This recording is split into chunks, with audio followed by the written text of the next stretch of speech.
Hello and welcome to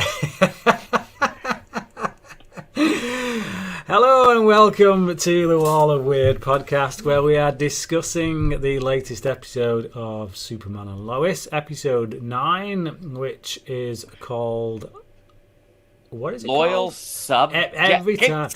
Yes, it's called Loyal Subjects. Because they really wanted to go heavy on either that or somebody did not have the Microsoft Word red squiggly line underneath the word to help them. I think it was intentional. Yes. Well, then I feel a little bit better about it. So, Loyal Subjects. You know the score if you tune in regularly. We will spoil the crap out of this, so please don't spit your dummies out if we do so, because you have been warned. We expect you to have seen it, so go and watch it if you haven't already, and then come back. No spoilers for future episodes since we haven't seen them. There you go. That's right. We don't know the future of this show. No. Although we have predicted many things that have come true in and this I can't wait episode. to go over my predictions that were wrong already. So, right. Okay. First card up. So we'll just get straight into it. We've got investigating. Now, Nicole, you put these cards together. So do you want to care to explain that little card there? Well, we get a little sequence of them reporting all together. So finally, Clark is doing some reporting, and then they're learning different things about what's going on with everything. From Lana bringing all the information in they get all the records from the Morgan Edge on all of the subjects. So it's particularly the Morgan Edge angle which is of interest here, because in the last episode we were all like we all said that perhaps the weakest link up to this point was the fact that Morgan Edge is the only character who doesn't really have much there, doesn't have much being developed, and we said, in fact, I think I stated, I reckon they're going to have, I reckon they will have some backstory to him at some point. Well, this episode they're definitely focusing more on Morgan Edge, if that is indeed his real name. And it was probably greater than we could imagine. And in fact, I love how they set it up, how it opens with this POV shot. Somebody's walking through the hallway. And then, what's her name? Lena Lars. And Lena is like leading her into Morgan Edge's office. And the camera slows down and then speeds up right on his face. And it's that satanic grin. And all you could think is, who is coming to visit Morgan Edge right now? And then they start laying out the clues. And I'm like, oh, no. Yes. Yeah, because every time you don't know who it is until they're in the office. And you're like, I like how they did that about 3 times. But they left that opener a mystery until the end, but you kind of can pick up on who it actually is by the time you get there. But it just makes it all the better. Yeah, because they do it with the woman who's trying to provide for her kids, who's been struggling with the kids. I think it's and they Emily, do it with Lana when Lana goes in. So it makes you think, oh, is it? So was that like showing us what's going to happen with Lana? And then obviously the reveal at the end tells us that it's not. Which we can go to the next card. I will say there was 2 things about this episode that I predicted as I was watching the episode. Like, as the episode started playing out, I literally said to myself, "This is going to happen, and this is going to happen." Ooh. And on the same note, there were 2 things in this episode where, when they happened, I went, "Whoa! Did not see that coming." Oh, look at you being perfectly even, as if you knew you were going to go live and talk about this and have something poetic to bookend your conversation. Exactly. So I will talk about those things as and when we get to them. But as Nicole said, second card is transformation. Oh man, that was a great scene. So This basically all but confirms the prediction that we did indeed make several times, I think, throughout our reviews, which is that the humans are hosts for Kryptonians, actual Kryptonians, and so well, see, it confirms one thing we've predicted, but it continues to raise the question: how are they getting the Kryptonian phantoms in the people? So we get it now. The machine uses the X-kryptonite somehow and morphs their bodies, but how are they getting the Kryptonian phantoms from wherever they are to be part of this resurrection? Yeah, I don't know. All we saw was that ship, but there was something in there, and so somehow their essence is going in. I thought was really interesting is that they had to be willing subjects. Like, he made sure that he got full consent. Now, what's interesting is you can't say full consent because he certainly left out information. Yes, he did. I mean, consent in terms of you need to let go of who you are. So that must be an important part of the transformation, that you have to accept. You have to be willing to accept this new thing coming into you. Well, I think part of that as well is that the Kryptonian that is inside them kind of switches on and off. Yeah. So it's not a case of we're going to take your body. Once the Kryptonian's in, boom, that's it. We don't need you. They did say it's going to take time for you to have total possession or something. Yeah. I think it will eventually, but they. So they have to have willing subjects because it's not a short game. It's a long game. Yeah. So these people have to believe that they are working towards something. I think it's a mind thing too, that he's preparing them mentally for it. Well, his wording is so interesting because you're right. He's not giving them full consent, right? Because he's not telling them everything. But this is, if you don't mind me getting a little theological, how the devil operates, right? He comes as this angel of light, and he says things like, "If you eat this fruit, then you'll be like God." But he doesn't tell you about that consequence that you will die. But he gets you to be open to that concept, and that's exactly what Morgan Edge did. Like, he was seriously the serpent in that garden, and he gave just enough info that when Emily or whoever else goes under that machine, they will go into it surrendered. And it was a very interesting line when that tech was reading it off. He goes, "We have full host possession," like, or whatever verbiage he used. But it basically showed that the host, Emily, fully surrendered, not even knowing what it was. But she gave herself over to it completely because Morgan Edge hit her where she was weak, where she was hurting, where she was suffering, and promised her a great deal. And unfortunately, she didn't ask the right questions. Yeah, what's interesting did anybody else, when when Morgan Edge was talking her into it, did anybody else get a Keith Raniere Nexium vibe? Because I certainly did. I was just sat there thinking, word. I didn't get that at first, but it hurts now that you say it. Just after seeing the documentary series about it, I was watching it and I'm just like, this just, it feels too Nexium-like, and I couldn't help but think. I couldn't help but think that because of the connection there with Superman to Smallville and all that perhaps they've garnered some inspiration there. That one hurts. That one hurts. I know. But anyway, swiftly moving on. Did you notice that it was like it looks like an MRI machine? Yeah. And are they repurposing an MRI machine, or like is that something different? I don't. It might be an MRI machine. But also it's a painful process, but they don't remember the pain, and it changes them who they are a lot. Like, it makes them happy for some reason, and it makes them smarter. Okay, so think of, I don't know if you actually saw that movie Limitless, where Bradley Cooper takes that pill. Yeah. So just imagine though. So Bradley Cooper takes that pill and suddenly he has full access to his brain. If that process gives them that physical capability to become Superman, you got to think they are feeling fantastic and thinking clearer and thinking better than they ever have. They might not know they have powers to access, but man, I can't imagine the mental transformation of going from us normal humans to yellow sun Kryptonian. Like, that'd be a radical transformation. I'm surprised they don't start hearing things or? I was wondering that a lot too. Strange. So I have questions about all of that, and I'm kind of just trusting, maybe vainly, I don't know, that they'll explain that. But yeah. Okay, we can move on. Next up, we've got the bank robbery, and we also have a little clip here from that scene.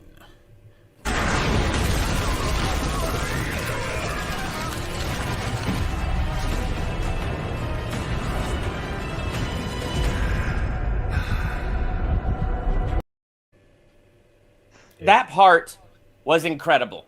I mean, I didn't know why they were showing us this other than maybe to give us this awesome action sequence. Because, you know, as I'm watching this, I'm like, oh, yeah, it's a bank robbery. And this is Superman. Yeah. And he breaks in that door 300 style with that awesome slow-mo effect.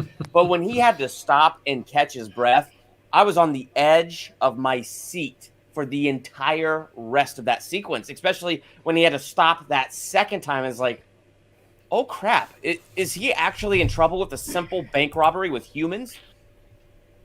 Yeah, well, I didn't know if there was something in the air there. I wasn't actually sure what was going on during this scene. I thought there was going to be kryptonite in the vault. Or in the bullets or something. Well, see, I did immediately think it was because the way he was breathing, I went, it's got to be the respiratory issues. Crap, what happened in that place that his lungs are still weak? That was my first immediate thought, and I was scared he was going to get hurt bad. You were right, and I was wrong. I do love the continuity in this show, though. Although sometimes it's to its detriment, because there's one point during this episode where somebody's name is mentioned, because they talk about a lot of stuff that happens in previous episodes, and they bring up another character's name. What about when such and such did this? And I'm like, hang on a minute, who was such and such again? I couldn't remember. I couldn't remember who they were talking about, so I just went with it and said, yeah, all right, yeah, something happened, and it applies to the situation, but whatever, moving on. So I do like that. I think this is one of those shows that is going to be really rewarded on binge watching. I think when you get the whole thing and you can just sit down and go through it all, I think you'll pick up stuff that perhaps. What did you guys think when Superman actually passed out from getting shot? I was kind of scared he was going to be out of commission for the episode. Like, I had no idea what was going to happen when Superman passes out, stopping a bank robbery. Yeah, I was actually surprised that he even went to the call. I mean, how many bank robberies are there? That's true. All over the place at any given time. It and does raise that question. He spoke Spanish. Did you catch that? Yep. I How did. many languages does he speak? Well, he's got that incredible Kryptonian mind, right? And in the comic book Superman Earth 1, Volume 1, you see like how incredibly smart he is. Like whatever he sees, learns, whatever he remembers perfectly. They don't really talk about that in most Superman things, but I feel like that's part of what's going on here. They did a little bit in Smallville. They did, and then they forgot about it. But the few times no, your mind's like a on fortress is along one of the lines. Yep. Okay. I think you might need a little coffee, Brian. Yes, I think I might. It's been a bizarre couple of days, to be honest. So okay. Yeah, I just wanted to add that, like Durban, when that bank robbery scene started, it felt to me like it was just, this is the obligatory action sequence that they have to get in there.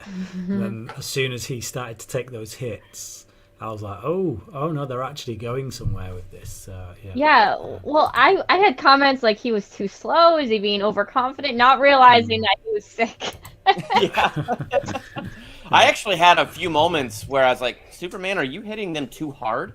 Like when he took those guys and threw them off the balcony, I'm like, this is Batman level brutality. Yeah. I think he's been watching Batman v Superman maybe and just taking a few cues. Maybe. So next up we've got Lois makes a scene, which is a good moment for Lois, I think. I like this Lois when she makes a scene. I enjoy it when she goes in half cocked and just decides to start shouting at people. I don't get what she was hoping to gain by That's this. where I was, Nicole. I mean, as far as the writing is concerned, it was interesting to have Morgan Edge talk about how when Kryptonian people show up, how Superman will probably join them. Okay, from a writer's perspective, I get you're trying to steer it in that direction. From a character perspective, yeah, what was she trying to accomplish? But I think that's what she was trying to accomplish. She was trying to stir him in the hope that he would give something away. But he did, and she wasn't even recording. That was really annoying to me. Like, did she not have a recorder on her? So at that moment when he admitted that he was like turning people into Kryptonian, it made me mad. That's a good point.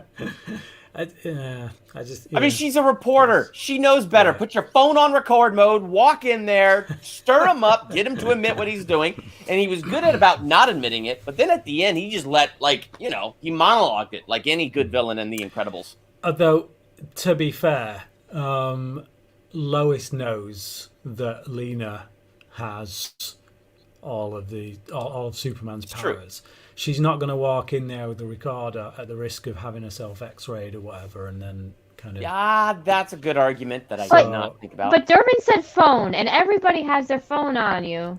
That's also a great point. I feel vindicated now. I don't know. It's hard because it's like if they cut that scene out of the episode, I feel like the episode would be the same. Like it didn't really add anything. It didn't take away much other than me asking the question that Nicole asked. What are you hoping to accomplish? If you are not recording on your cell phone and getting him to admit that he's turning people into Kryptonians, what was the point of you running in there all riled up? I feel like she already kind of knew that anyway. Because I don't know. I didn't. I also got Lana in trouble a little bit later. Well, sort of in trouble. Apparently she's still not fired. That's really confusing to me. I have some things about that, yeah. Yeah. Okay. I feel like she also told him everything she knew, which bothered me. I was like, why would you want to tell him everything? Why? Like there were a few moments in that I was just like, why are you spilling the beans? You got to hold your cards a little closer to the chest, and you know that, Lois. That's why I wrote showed her hand. Oh, I love it. It's all right. Somebody showed their hand at the very tail end of this episode. Yes, another interesting thing. We'll get there when we get there. That's right. So, next up, John getting shot down. Oh, gosh, that hurt my feelings. That hurt.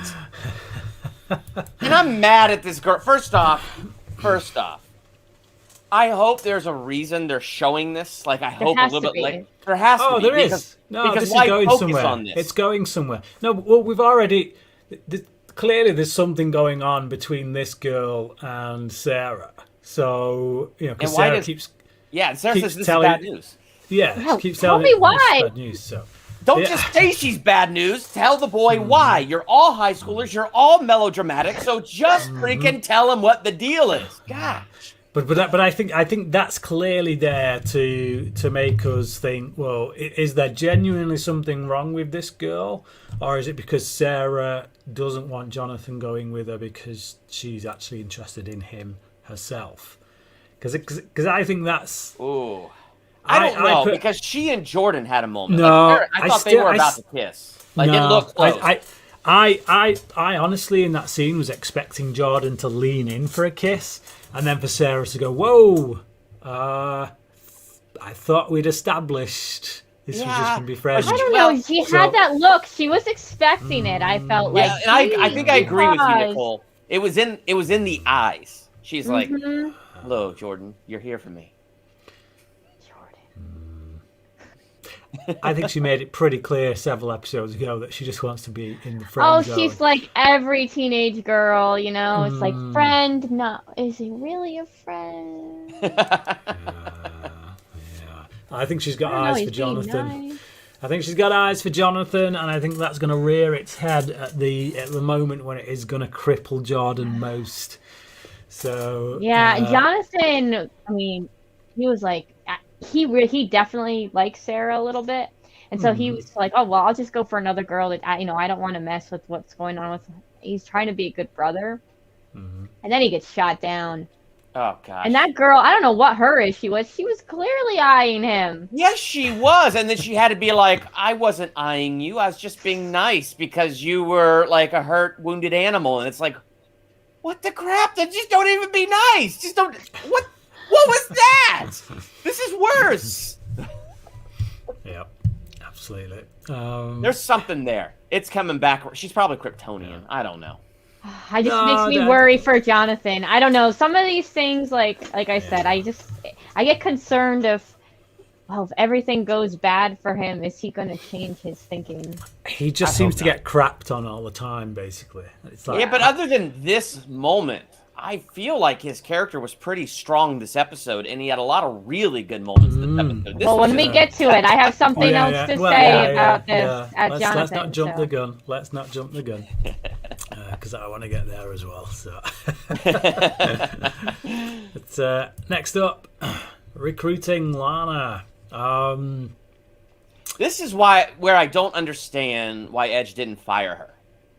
This was like a either submit to this process or don't. But she was snooping into things that she shouldn't have been snooping into. And if I was Morgan Edge, she what? Are you sure she didn't? It did cut away. So I don't know. I mean, I even said in my review, it seems like she didn't, and I took a bold risk in my review and talked about her not doing it. It is suspicious that they cut away. It is very suspicious, but she said she didn't do it. She said she didn't do it. What people say and what they've done are two different things. If you the way TV and movies work, if you do not see it, it did not happen. Okay? That's TV and movies. If you did not see it, it did not happen. I guess that would explain why she's not fired then. Because if I was Morgan Edge, well, we don't know. I mean, we don't know. No, if they want something to be a certainty, if they want something to be certainty, they show it. They didn't show it, and I think I think she's going her own way. She wants to. She's got that bug. She's got the reporter bug. She's trying to. The further she's going down the rabbit hole, the more she can't help herself, and she desperately wants to know what's going on to the point where she's signed herself up to this program. But, she may not have gone through the process yet, but maybe she's kind of keeping him going. It's not clear. They certainly didn't say. So now, if she turned him down, maybe he thinks that he's going to use her to kind of because he knows that she can talk to Lois. So there's that angle of it. So that's what you say to your comment, Dermot. But I almost think it's more likely that she actually said yes. Well, I made a bold statement in my review about that. So if I'm wrong, I'm wrong. It'll just be a more entertaining review if it proves me wrong. But yeah, interesting. Yeah, I kind of went back and forth on the unclarity of it. But I guess we'll see. But she wasn't called later. Like when that call came, and we'll talk. I don't want to jump the gun. But when maybe she didn't submit. Take it to that part of the process. Yeah. So like, there's something that's certain here, but I feel like she knows too much. So I don't know. We'll have to see. Yeah, I will say, I think Lana's the hottest woman on this show. I'm just going to move on. Which is, and the only reason I say that is because. Wait a minute. If you get to say that, then I get to say something. Because the only reason I say that is because me and Durban never got to say that with Smallville. No, we did not. She annoyed us way too much. Hold on. So. I thought that this was really funny. You know how sometimes you think or you say something and then the opposite happens? I was thinking before this episode, I was like, it's really surprising. This is a CW show and no one has taken their shirt off yet. And then there it is. But it was a very Smallville moment, right? You remember in season 1 of Smallville when he got shot for the first time and had those bruises? Because, he's growing in his powers. And I thought, now that's interesting. What a homage to Smallville to have a sick Clark Kent covered in bullet bruises. Although he had serious welts were in just bruises. I mean, no, it was bad. Pretty bad. Yeah. Yeah. At least he wasn't dead. But it was not good. Well, there was no penetration either to the skin. So Jordan's sick. He's. Oh man. Yeah, okay, notice this. Look at that lamp there. And I noticed when I was watching it, like the very next scene, everything was fine. Like the lamp, there's like a lamp there, and it wasn't icy. I was like, no, it was there at the ending scene. It was there. But it wasn't. They went back to the room. I know, but was it one of those situations where it's there, it's not there, it's there, it's not there, it's there? It's possible. I can't say for sure, but I know that in the ending scene, it was definitely still frozen. Well, that was pretty cool. Interesting bioweapon that it made Superman sick, and it made it contagious, and it got Jordan infected. What the crap are they doing in 7734? You know that they started the freeze or the breath the same way in this show and in Smallville with a cold. Yeah, with a sneeze, with a cold. I love these Smallville homages. It would be a new, interesting way to develop meteor freaks. Like this show's way of developing meteor freaks, wouldn't it? It's to infect Superman with a virus, and then people that he comes into contact with develop strange kind of meteor infected powers. That would be really bad since he probably is around a lot of villains. Yeah. But no, I like the scene in the fortress with him and Clark. That was probably one of the most emotional parts. Oh my gosh! And as emotional as it was, when they had to burn the kryptonite out of him and everything that built up to that. For me, the most emotional moment is here they are just trying to walk out of the fortress, and Clark just breaks down crying. Mm-hmm. Like that was, talk about like tremendous acting on this show. I think Tyler Hoechlin and Jordan did a great job in that scene, and just having Clark break down and crying and saying, "Your life is changing, and it's all my fault." Like that was. Jordan said, "Who? You didn't ask for it either," and I thought that was really fantastic. I think so too. And you got to be thinking, so he's saying that kind of through two types of pain. He's got the pain in his heart for missing the talent show where he really wanted to be there for Sarah, and the physical pain of just having kryptonite literally fried out of his body. Yeah, it's very I was a little confused about the whole frying kryptonite and because he seems to be not as invulnerable as Clark, and yet he could. Yeah, I'm back and forth on his vulnerability, not just because of the frying thing, because even when he's sneezing frozen snot into his hand, a normal human having something frozen on your hand like that, it's going to hurt really bad. It's going to freeze and destroy your skin. Well, it'd cut through you if you shut out icicles the way he did. Yes. I've seen Die Hard 2, and like them things are not pretty when they go into you. I get that Jordan is stronger than the average man, but I feel like they haven't done the best job establishing just how invulnerable is he. He survived some pretty big punches from Tag, too. So, I don't know. He must be more invulnerable than when he was at the beginning of the season. He must be getting stronger. And Jarrell still has not commented on that. I'm very not happy about that. I know! Jarrell should at least say, "I was wrong, my son." I want an apology, damn it. So, Aaron White, how many powers is Jordan going to get in the first season? I know, apparently all of them. Yeah, because in Smallville, it was like one a season, wasn't it? Yeah. I noticed that too. It's like almost one an episode here. Jeez. He just got a super hearing. Was it last episode or the episode? Now, here's an interesting theory. So now that... Okay, I don't want to jump the gun, but we learned some interesting things about X-Kryptonite in this episode. Could it be Jordan returning to Smallville and coming in contact with X-Kryptonite, being in the area that it's at? Is that what is causing this quick transformation? I think it is involved. And I also wonder about him grabbing that crystal in the ship. Still a little confused about that, but... Yeah, his heat vision came when when they were near the mine. Yep. And it hit the bonfire, which somehow, I guess, exploded X-Kryptonite in it, which gave powers to Tag. There's still a lot they need to explain, but they've really piqued my curiosity about how really is all of this working. And maybe that's how he's able to maintain that level. Maybe if he's not around Smallville, he wouldn't be as... Yeah.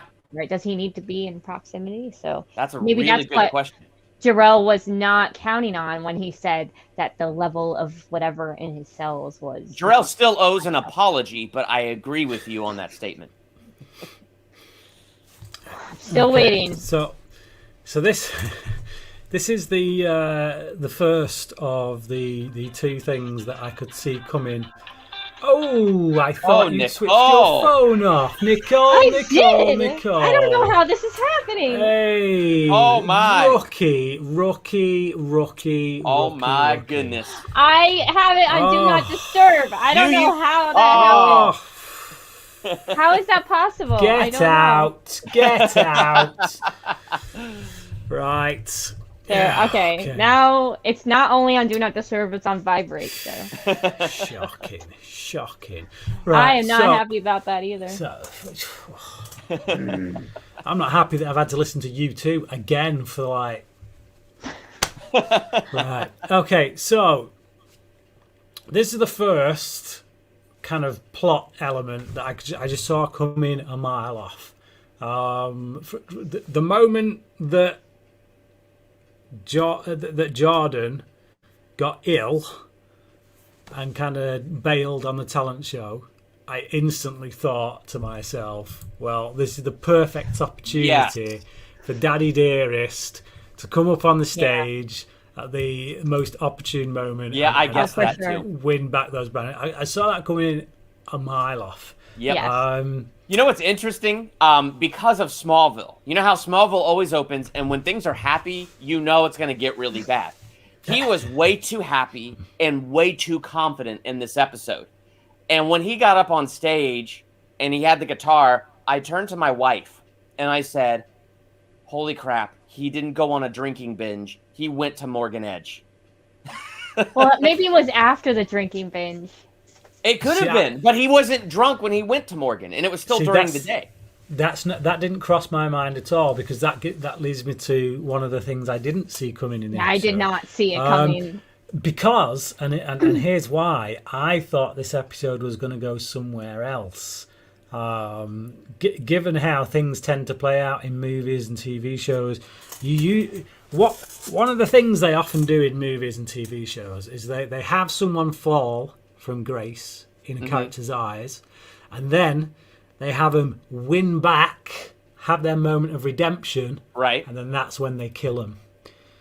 And that's and literally when he went out that door after the woman who had who'd gone through all the kryptonite testing, honestly, right there and then, I was afraid for him, because I thought this is it. They're gonna flipping off him here. They're going to take him out in this point. Like, as soon as he went out that door, I was like, no, come back. Because I just thought, because he's literally just got back into his daughter's good books. He's come up, he's saved the day, he's been the hero. And that's the perfect opportunity, if you're writing, to kill a character off, because it makes it the most ultimately tragic kind of moment. So honestly, from that point on, I feared for his life. So when it's revealed later what's revealed, I was like, whoa! I mean, as soon as he shot fire out of his eyes, sorry if I jumped the gun there, I just went, I knew it! That sucks! No, I honestly expected him to die in this episode. What did you think, Nicole? Did you have any predictions when he was back there playing the guitar? Well, I knew that he was going to go play the guitar. Okay. I knew he was going to... As soon as Jordan got sick, actually, I was like, all right, Dad's going to come and save the day. When he went off, I was a little concerned for him. I didn't know that I was as much as Brian was, as like, oh, he's definitely going to die. But I thought he was going to get caught in the crossfire or something. Right. So I was definitely surprised with the reveal. Oh, that's a good theory, Aaron. Yep. Jordan's getting all these powers because in the finale, Superman will get possessed, and it's Jordan that has to stop him. Ooh. I think that is a valid theory. Yeah, that might be the cliffhanger. I reckon that could be the cliffhanger. There's definitely going to be a cliffhanger. Yeah. Definitely. And we're going to have to wait like 6 months, so it's going to suck. Yeah. And there's and the other thing that I was off, I thought that it was going to take Kyle longer, because I forgot it's only 13 episode season, and this is episode 9. Oh wow, I thought it was 15. No, well, there's 16 episodes listed on IMDb. Okay, so we're all wrong. Someone else said 13. I saw 13. Yeah, no, it's gone up to 16 on IMDb. Let me check that out again because interesting. I was looking today, and this episode we are currently reviewing, I believe, has the highest rating so far. Well, it probably episodes. Well, it probably had the biggest reveal since John Henry Irons. Like that was a huge reveal, and then we had this one. So this episode has got a 9.0 on IMDb, which is tantamount to a 10 out of 10, 5 out of 5. And the next one beneath that is Man of Steel with an 8.8. So that's 0.2 under, which is a significant number when you look at IMDb scores. That's like the difference between a 5 and a 4.2 or something. So yeah, so we have got so far season 1 is listed as having 15 episodes. Not 16, 15 episodes, and then season 2 has started to be listed. So yeah, it's a 15 episode season. There you go. Interesting. Conflicting information. Yeah. I just start pulling it out of our backsides at some point. So. Well, we shall find out. So there we go. Aaron says that the original order was 13, but it got bumped up after the pilot was so well received. That makes sense. It was a fascinating pilot. It was so good. Yeah. I think the reaction to the pilot was phenomenal all around as well. I was blown away by I'm still blown away by the show. It has not let me down yet. It has not let in that typical CW drama or whatever. It's just been staying firm on a Superman story. Long may it continue. Right, next up, we have got Sam Lane. Sam, get the hell out of Dodge. I feel so bad for him in this episode. Like, I feel like... I don't. I kind of don't. I don't. I think he deserved it. I think there is a very strong degree that he deserved it, but you got to remember, he's a general. As a general, he's got to protect his country. He has to. Yeah, but you've got to, as a father, you've got to protect your family. I know, but it's just. But this isn't just an issue about Superman. It isn't just an issue about how he's betrayed Superman. This is an issue stemming back to Lois's childhood. The fact that he was never there for her, and up until the moment that we get later, when he redeems himself, until we get that moment of redemption from him, he's done nothing to show that he's worthy of it. And so I'm with Lois on this. See, I got attached to Sam a little bit in that last episode. And especially when he admitted to Superman, he goes, I know I've broken your trust and I have a ways to go to earn it back. Even though he hadn't done anything to prove anything, right? Like, no action to prove anything. It was just words. But the way he said it and the way he delivered it, it kind of won me over that, okay, there's definitely a conflict inside. And when you guys say, he kind of deserved it this episode, yeah, he did. I'm not denying he deserved it, but at the same time, I felt bad because I really feel like I'm watching him try to back up what he said in the last episode. He wants to earn that trust back, but now he's seeing this weapon that he developed behind his son-in-law's back didn't just hurt his son-in-law, it is now hurting his grandson, on top of Lois throwing that stuff in there I came to respect your choices even though you didn't put your family first. I believed you were doing the right thing. And man, he got gut punched there. Probably deserved it, like you said, but I just feel like he's trying. And because he's trying, it kind of hurts me a little bit. So here's the thing that I felt. First off, I thought that she should have been mad at him way before this. Yes. And second is that he did deserve to get a little bit of a beat down for what he did because he did, but he didn't tell them. It's that's part of it, I think, to me, is that he wasn't upfront and honest about it. And be like, look, I'm concerned if something was to take over your body or something and we have to defend ourselves. If he came at it like that, then that'd be one thing. But to hide it and then to have it come out the way it did, it just looked really bad. Like he just didn't trust him, and you know. Because like Batman just goes up to Superman and says, "Hey, dude, we're friends and all, but I've got this little kryptonite ring. You ever step out of line, you're done." So, like, you know, like that's that. At least Batman's got the respect to go up to Superman and lay the cards on the table like that. And Lane hasn't. He's just developed this stuff in secret rather than going up to him, like Nicole said, and saying, "Look." And that is I even said that in my review. That's like one of the major problems. He should have let his son-in-law in on what he was doing, because Superman probably could respect the idea that if he gets exposed to red kryptonite or manipulated by some magician or something weird, somebody has the ability to save the world. Definitely. Yeah, so the other issue I had an issue with Lois, though, because here her father is a general, okay, and he has weapons that could kill her husband and her son. And she was going to put him on the outs completely out of the family. That did not seem like a good plan to me. Like, I get being mad at him, being like, you know, I need. Well, she said when this is done, so she waited till we're gonna wait till this war was over. Yeah, I don't know. I thought she took it a little. But the thing is, you got to bear in mind as well. Right now, she's at her angriest.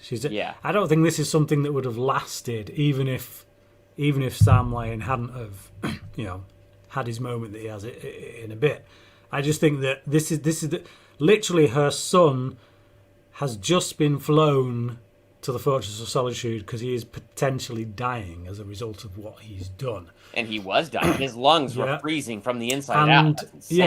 Her husband has wounds all over his body when normally he wouldn't have, because of what he's done. This is her at her angriest. It's also her where she's feeling helpless because she can't do anything to help her son or her husband. It's basically up to them at this point. So I just think she's speaking in anger, same way she did in the previous episode with Jonathan. This is a character trait. In the moment, she gets het up. She's a very hot-headed person. Later on, she sees reason. I think that's the kind of. I agree. I mean, I think that it came from an emotional state, and it wasn't logical. But just saying, from a logical standpoint, wasn't a good choice. But I totally get that she was very angry, and I think that we all say things that we probably shouldn't have said when we're angry sometimes. So I can be with you there. Yeah, that's a very good comment. Seems one of the show's themes is all about fathers. Sam, Kyle, and Clark are all in conflict in one way or other with their kids and seek redemption. Kyle and Sam, who will get the hero's death? Kyle. Yeah. Yeah, I think it's probably going to be Kyle. Yeah. I don't want it to be. I want it to be Sam, but then that I think a true hero's death really needs to kick you in the balls when you're down, I think. So with the Jonathan scene with him, it was another one of those things, you know, that you say something like that, and then it's almost like it feels like it's foreshadowing the opposite to happen, because he said it's family. That's why I always would trust and believe in them. And I said, yeah, until one of your family turns. And I want to talk more about that when we get to that final review. Man. But I also wonder if there is some parallel they're showing between Clark and someone and the two brothers. Interesting. Yeah. Interesting.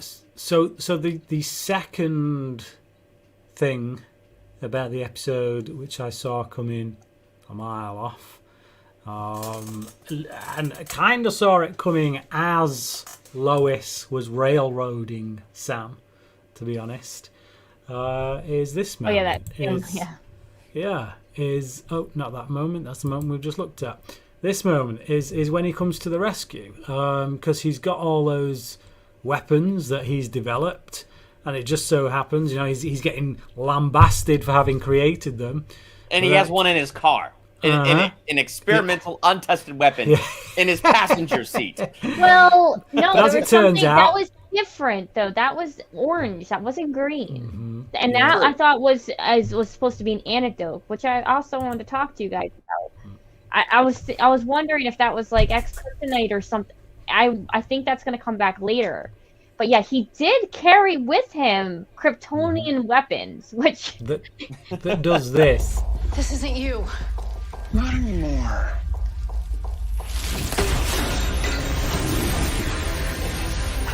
Get out of here.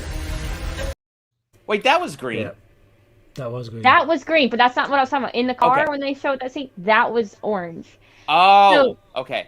Yeah, and it looked like it had some sort of injector, like they were going to inject something in, like some sort of cure that they were testing when he was on the phone. He's like, well, you know. And so if the we'll cure test turned it out with good, some he could fat. use it right then and there. Interesting. Yes.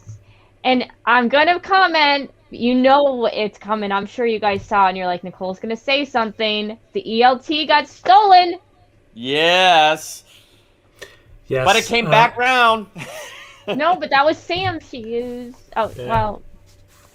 I liked that moment. I liked seeing that for once they couldn't just call in Superman to save the day. Although, you know, it comes at the most convenient opportunity for Sam Lane to then redeem himself, which, like I say, I saw I coming knew that a was mile coming. off. Oh, yeah, me too. It's Well, so obvious especially when that you was see gonna happen. Sam in the Yeah. car and you see the Yeah. two Kryptonians walking in the house. It's like, it's going down. I It actually is knew going before down. then. I actually, as soon as I heard that he was gonna send people to Lois to kill Lois, I was like, oh, her dad's gonna save her. Yeah, her dad's going to save him, and he's going to save him with the weapons that he's developed to take down Clark, showing that actually it's a good job that he invented these things in the first place. So it's just it kind of mirrors. So his journey in this episode mirrors Kyle's. Him and Kyle basically have the same journey in this episode. They start off the episode having disappointed their children, and then they both do something in the episode to earn back that love, that trust, that redemption. I think Kyle's is the more touching of the two and the simplest, I think. And yeah, there you go. But next up is it's Kyle getting taken over. So this is the first of two things that I didn't see coming. Which, because like I say, I thought personally, Kyle. That's a gonna... great freeze frame. It is. Holy it's a great, cow, great, he great looks freeze insane in that is. freeze frame. Wow. That is a great freeze. Here's what it looks like in live action. I'm not just gonna kill you, Lois. He wanted you to suffer first.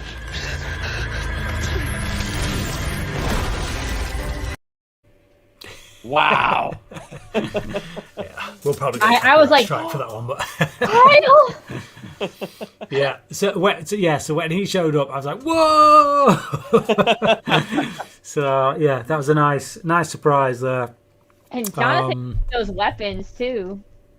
Those red ray guns. I'm glad that he did. I mean, that was a very good moment where he had those futuristic weapons from another Earth. But it shows you how you know, he's definitely a guy that could take on fighting. Yeah. This isn't a show where you can just dip in to an episode. If you come in on this episode, I think you're clueless, or you're going to have a lot of questions. You're going to have an awful lot of questions because it is just one long story. It's not like Monster of the Week, Villain of the Week, you know, back to status quo by the end of the show. Same again next week. It's literally so entrenched now in the mythology that it's creating that it's like you literally have to watch it all. Which I like. It kind of reminds me of reading comic books. Actually, I started reading comic books again just today. In fact. Oh, nice. I managed to strike up a deal with this comic book store who are giving me free comic books. So I'm getting Batman titles for free, which is awesome. But I read them today, and because I've not been into them for quite a while, the one that I read, I'm reading it and I'm like, no clue who that is. No idea who that person is. Got no idea what they're referencing here in this line of dialogue. And it's just like, that's literally how I felt when I was watching this. If I was watching it through like the eyes of someone who'd not seen any other episodes before. But yeah, there you go. So yeah, so Kyle's got powers. I don't know what else to say about that. Yeah, where are they going to go with it? I feel really bad for him because you know why he has powers? Because he wanted to be a better man for his family. Yeah, so he went hook, line, and sinker into the lie of Morgan Edge, and now he doesn't even know he's possessed by Kryptonian. He doesn't even remember this moment. It sucks.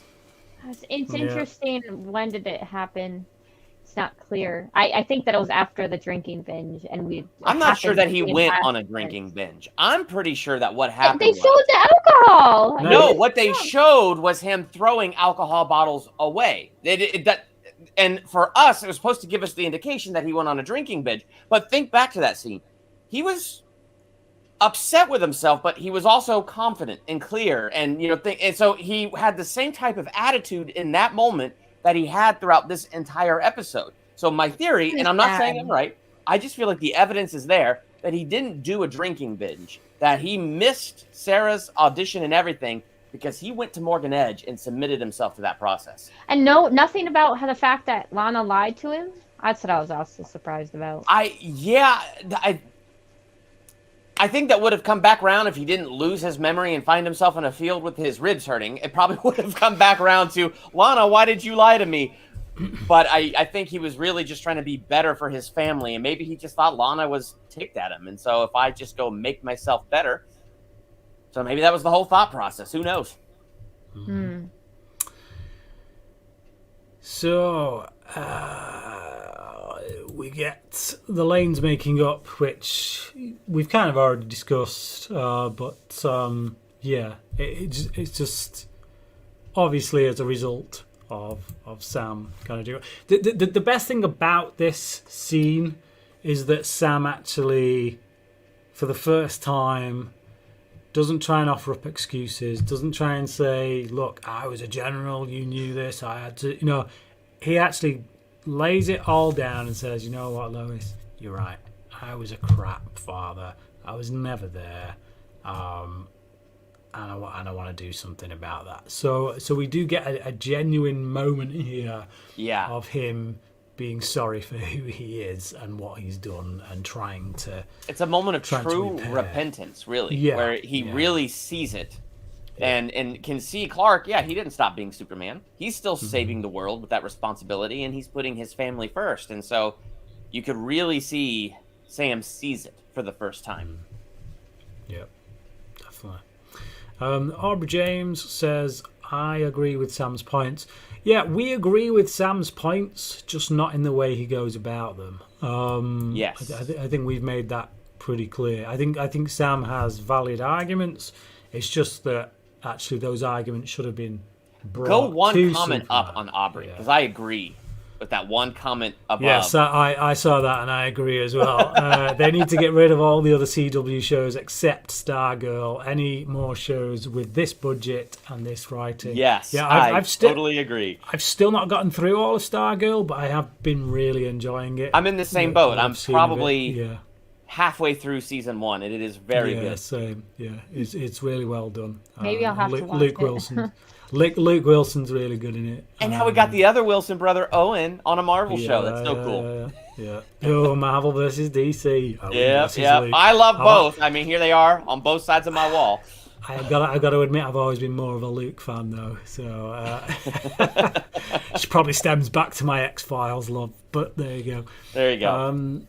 So, where are we? Are we at the big reveal yet? Can we talk about that yet? Not quite. We got one more before the big reveal, which is as per usual. We get the scene practically in every episode, which is the brothers unite. This is the one bit of status quo that we always have to come back to, is that the brothers by the end are always back on the same page, which does constantly promote the idea that one day they won't be. I hope not, but the more you guys say it, the more I'm convinced it's true. And it makes me mad. But it is the whole Lex and Clark thing. It is, all the way through the first season, by the end of the episode, no matter what's going on, it's like we're back to being bros. And then it's just like, by the time we get halfway through season 2, starts to slip a bit, lies start to creep in. End of season 3, they're really going off the rails. By the end of season 4, they're just not mates anymore. So it is, based on how they've been doing it on this show, I would expect a much more rapid kind of decline of the relationship. Now, who do you think would be the Lex Luthor and who would be the Superman? Do you think Jordan would be the Luthor, or do you think Jonathan would be the Luthor? I think Jordan would be the Luthor. I think so too. I think it's more likely to be Jordan, but it could go either way. I'm not 100% Jonathan has sold such on a either heart, though. Like I know he embodies- does. But that's what makes it tragic, though, isn't it? Yes, If he exactly. goes bad, That's what Anakin was supposed to be, but we didn't get that in the prequels. Yeah. But that's what he was supposed to be. Okay. I kind of like Jonathan and Sarah to be together. I actually wouldn't. I don't want them to be together, personally. But I'd like them together more than Jordan and Sarah. I Usually don't I go want for the canon ship, and although neither one is canon right now, so... No. I don't want Sarah to be with either one of them. I wanted to stay friends with Jordan. Yeah, because once she goes with one of them, it's going to create conflict, which is what's in turn going to turn them against each other, and blah blah blah. Yeah, that's what it's setting up. Just, I mean, it's Mulder, what's going to happen. Mulder and Scully just remained respectful friends for like 9 seasons and a movie. Yeah, so did okay? Clark and Chloe, but you didn't. You wanted to put them together. It was in season 10. When all of a sudden they're married and that, and it's just something about it. Just thanks for spoiling it. Right. Yeah, thank you for spoiling it. Right. Come on, it's not much of a spoiler. You totally spoiled it. You never see them get married. They might not even be married, to be honest. He keeps spoiling Dermot. Watch X-Files. Right, and now I'm going to watch it, now that you spoiled it. Well, now that Alien Disclosure is on the way, I really am going to have to get into X-Files. You flipping well are, man. Oh, I'm so silly. All right, let's go on here. Okay, so final moment. This is a moment that partly I saw coming, and to prove that, go and check out our previous reviews, because I literally said this. It might have been in the last episode or the one before it. I was trying to figure out, because I thought I said it, but it no, could... I said. I feel like I said I reckon Morgan Edge has actually got powers. So somebody may have alluded to it, and I said, well, how do we know he's not got powers? Because I feel like I actually said I think Morgan Edge is Zod, but I have to rewatch because I thought I said that. You have to rewatch. I said I think Morgan Edge must have powers because there's no reason that Lena would be taking orders from him. Right. I do remember you saying that. Yeah. And showing fear towards him in the way that she does, unless he had some kind of holdover. And given that he knows all this information about how to resurrect them and all this, that, and the other, it would stand to reason that he is much more than he claims to be. So I thought that he was taken over by Zod, not that he was born this way. So, that is what I found more interesting than just predicting he had powers. It's this reveal that he is, should I say it? Yeah. A Kryptonian. Yeah.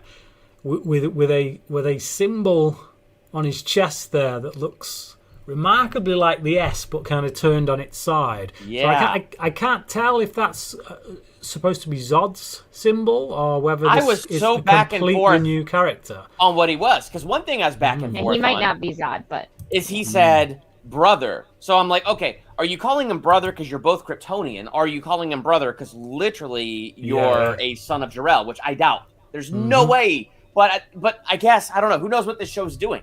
Is he literally his brother, or is he just calling them that because they're both Kryptonians? I think So he could be Zod or he could be another Kryptonian. What's interesting is he could be an actual brother. It's not clear because I was thinking the parallel between the two brothers and the two brothers. And that would make sense if he's literally his brother, right? Because there's so much parallels of Sam and Kyle and the father stuff, and now to have a parallel of the son stuff, that would make sense. Plus, it also gives Morgan Edge or whatever his Kryptonian name is. It also gives him it also gives Superman more of a stake in whatever it is Morgan Edge is trying to achieve. Because if you look at John Henry Irons and what he said about, Superman going dark, and that it'll happen here too, like I think the only way that could even remotely start to happen is if there was more of a personal connection between these two men beyond them both being Kryptonian. So if they are literally the same blood, if they are literally brothers, that right there is a starting point for Clark to say, look, I can't just disown this guy. He's my brother. I need to get him on our side. I need to help him see that what he's doing is wrong. That's interesting. So, yeah. I didn't really dive into that in my review because it felt unclear to me. Like, it's a possibility they're literal brothers, but my first initial reaction in watching the episode, it was the fact that they're both Kryptonian. But then, now that my review is done, that sucks. Now that my review is done, it's like I'm having these thoughts. It's like, oh my gosh, it probably is deeper. Because what you just said, Brian, makes a lot of sense. What would keep him... I mean, the fact that he is Kryptonian, one way or the other, would mean Clark would have a hard time disowning him. But if they're the same blood, it's harder still. That line that Jonathan said, it just hit me hard. I was like, this is very intentional. He's my brother. He's my twin brother. Mm-hmm. Yeah, Aubrey says that in his comment. And the trust, so I would always trust them. And I'm like, damn, one of them's going to turn. And what happens? And then I saw this and I was like, oh, there's the parallel. It's Clark's brother. Yeah. So can you show the clip? I am. Because it's a good way to end. I think it's time you learned the truth about who I am and where I'm really from. Brother. Yeah. Dang! There you go. So, wrap-ups and scores. Nicole, go. Oh, it's hard. I'm like between a 4 and a 4.5. I'm just going to give it a 5. That's what I'm going to do. I'm going to give it a 5 because it really did engage me. It gave me everything I needed to confirm theories and raise more questions at the same time. And I think it did a good job with both those things. And now I'm super anxious. Are they literally brothers? Kryptonian brothers? Like what? I can't wait. See, now what's interesting is this episode had a great action and twist, not as much emotional. Yeah, but the emotional breaks it had were great. That's why I'm leaving the room for the 5. It's got to have everything. I'm going to give this one a 4 because, like Nicole said, great action, and there is great emotional stuff. However, the two really big emotional beats that are in it were really predictable, and it is those 2 moments of redemption for both Kyle and Sam Lane. And literally, as the story was going along, I'm like, yeah, this is going to happen. Yeah, it's happened. That's good. And I feel like if I hadn't had that thought process where I could see that happening, then when their emotional moment actually comes, it would have hit me in the feels. But it didn't, because I saw it coming, and for that reason, it just didn't grab me the way that like the previous one did with its emotional stuff. So I'm gonna give it a 4. It's good reasons for predictability. It's good reasons. But here's a question to end on. One real quick question: if they're brothers, when Superman went public, why did Edge never seek him out? What's the real deal? Because this is a crisis thing, isn't it? That's true. Yeah. They'll have to explain that, though. It's a crisis thing. That's all it is. It's a crisis thing. I mean, his twins are a crisis thing, but he remembers a whole life with them. Come on. Yeah. So he came at the same time, he said, right? So. We'll see. Also, Doomsday is another possibility, by the way. That Edge might be Doomsday? No. If they do the Smallville path, but I don't know if they will go that much of a Smallville path. It's not Doomsday. It's not Doomsday. It's not. So that's how we end this episode. That's how we end this episode. Doomsday. Yeah. Okay. High probability of Zod or some other character, and then the second is some other character that is an actual brother. Yeah. Well, it's not Doomsday. Okay, so once again, thank you to those who have tuned in and watched us live. If you're watching us after the fact, thank you again for watching us after the fact. Do tune in. Subscribe and like, please. Yeah, subscribe, like, Definitely. Please share as well. I can't get across to you how important it is when you just click that button to share and just drop it on your Facebook feed or whatever, because if there are other Superman and Lois fans out there who are your friends, obviously they see that link in your feed and they go, boom, I will try that. Do not underestimate how much that can help us to grow. So we will be very grateful if you could just share the video and like it and all that jazz. But thank you for watching, and till next time, up and away.